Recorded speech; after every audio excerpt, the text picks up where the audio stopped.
just wanted to start out before I go over this case and say that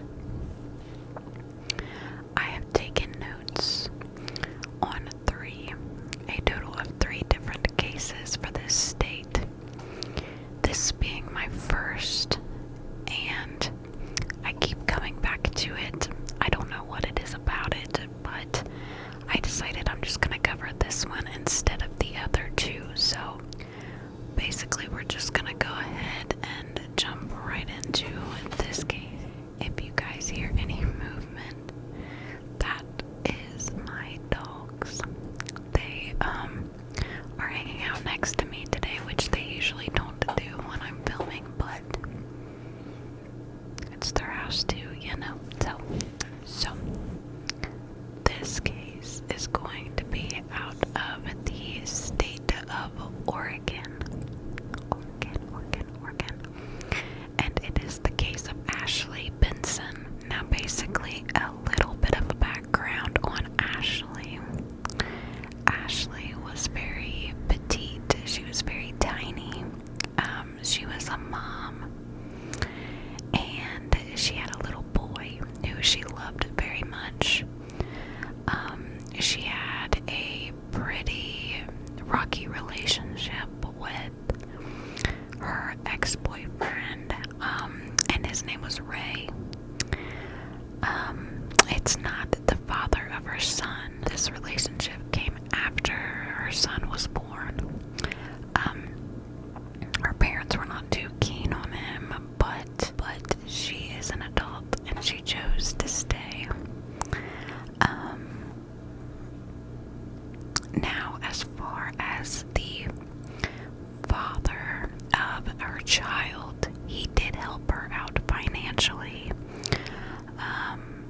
I know he wanted back with her, but I don't think the feeling was so mutual. I am, just from the drift I'm catching, it just wasn't gonna work out like that.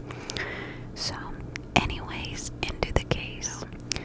This case actually started in 2014. Well, that's when it took place, I should say. And it was actually Christmas Day. She had left her son with her parents, and she did not tell them where she was going. She just said that she would be back. And the next day, they realized not even her friends have heard from her. And it was odd because the one thing about her was she loved her son. She loved him. So the fact that she just kind of up and left, and no contact, no nothing, no phone call to her son, that was very, very strange in itself.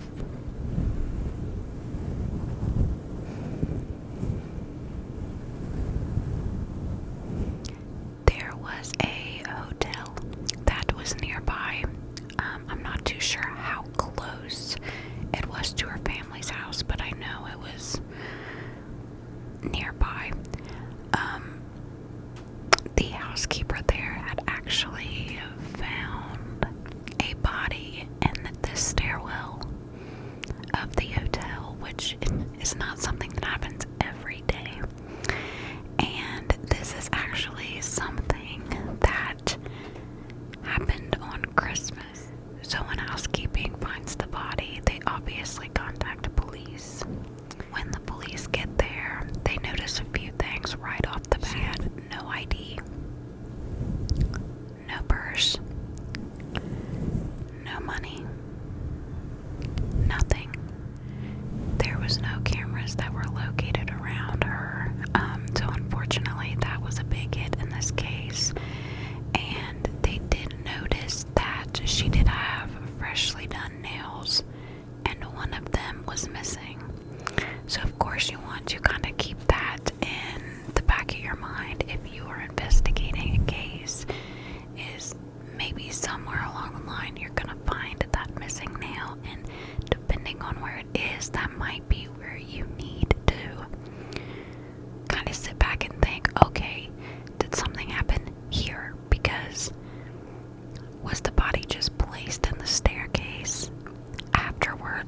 assuming because,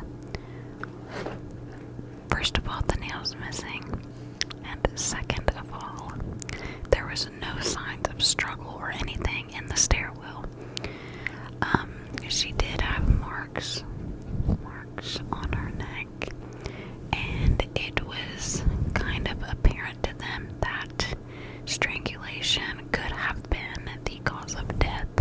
They started knocking on hotel doors, like the rooms that were mainly, they started on the floor that her body was located in, and they did not come up with anything there whatsoever. It was completely a dead end.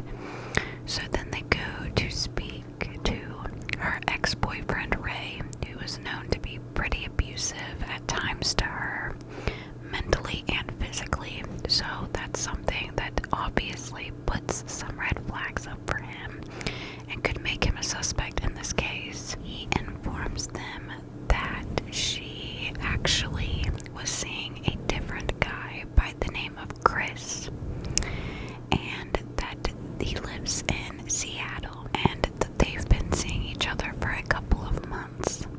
So with that being said, they ask the family about Chris, and they don't know about him. Nobody knew anything about him. The only person that did, other than her ex Ray, was a friend of hers who did not know much. She just knew of him. So they were basically trying to figure out at this point who is Chris and how can they get in contact with him. In the meantime of trying to figure out who Chris was, they wanted to speak to her son's father. However, he was out of town at the time, so they had to wait on that. But depending on how long he was out of town, if he could get that alibi confirmed, then he would not be a suspect in this case.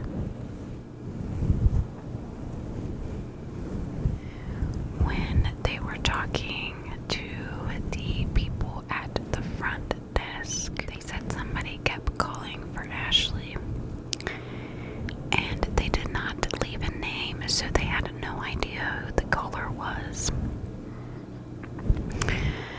But did say she was meeting somebody in room 715. At this point, they go to look up the room and see on Christmas Day, Christmas night, who booked the reservation. And it came back to Chris Yoon, which nobody had a last name for the Chris that Ray said Ashley was with. But is it a coincidence? Probably not. So they obviously wanted to look into Chris Yoon. Hallelujah, my fridge shut off. Oh my gosh, it's so quiet in here now. I love it. Wow, I didn't realize how much noise that actually brought in. I am so sorry. Okay. Now I lost my train of thought. So when Chris booked this hotel, he actually booked it 2 months in advance. And he booked it for the night after Christmas. However, on Christmas Day, he had called the hotel to see if he could possibly check in a day early, which makes everything start kind of coming together. So the next thing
Chris Yoon.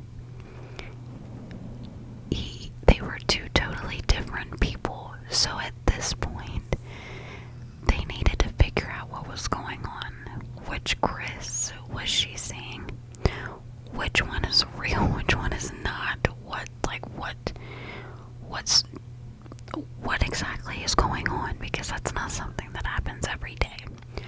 Basically, when they're interviewing the real Chris Yoon, they verify his alibi first off, and secondly, find out that this is a case of stolen identity.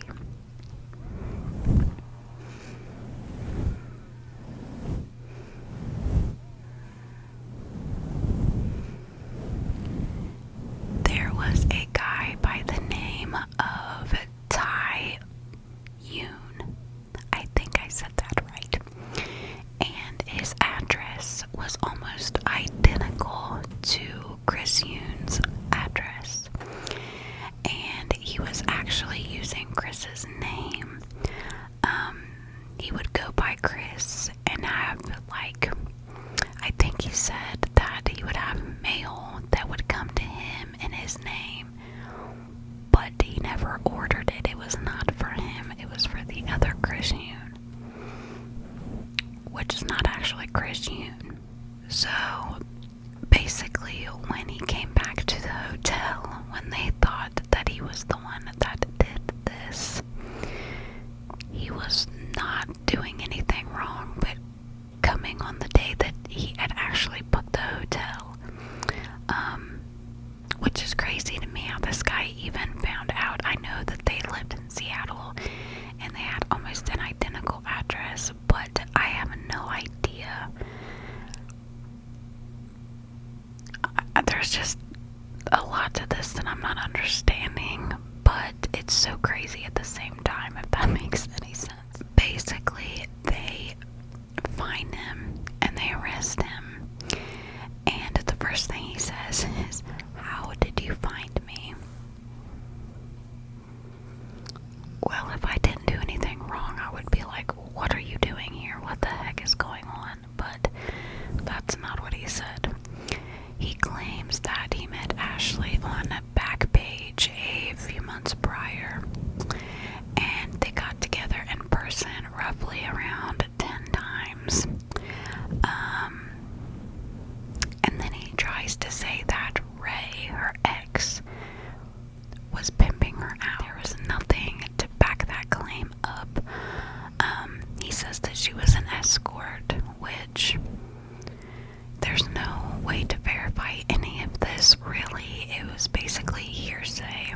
He gave her a lot of money. I know that he wanted more than just a physical relationship with her, but I don't think the feeling was mutual, and I'm not sure if that's why he killed her. Another thing that nobody understands is, why did he not use his real name? Was he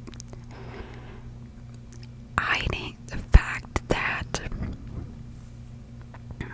he didn't want anybody to know his actual name because he was seeing an escort, if that's really what was going on? This guy was taking his identity, so there was a good possibility he was hacking into all of his online information, all of that stuff. Nobody will ever know how Ashley knew to get there the day before. Nobody will know if Ashley was actually with this Chris Yoon imposter. I mean, there's just a lot going on in this case that I don't understand, but the one thing I do understand is that there was a young woman that lost her life and a little boy that has no mother because somebody was so selfish and inconsiderate that they took her life for absolutely no reason. So he did take a plea deal. In 2017, he was sentenced to 18 years in prison, minimum, but not enough time in my mind for killing a young mom that didn't even really have a chance at life yet.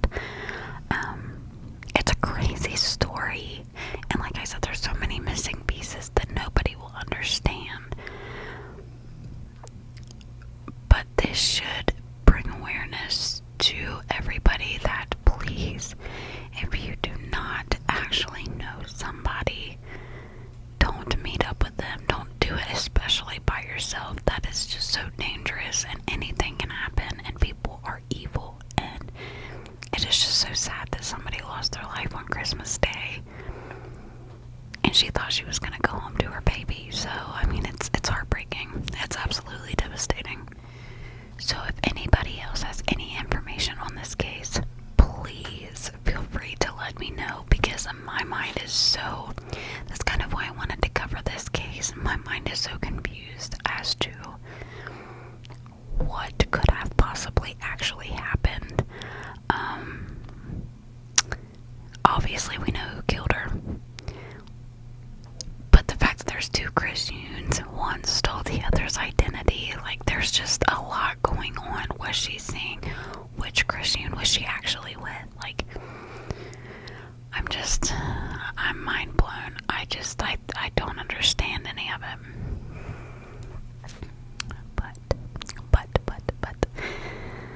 But I love you guys, and thank you so much for staying with me and watching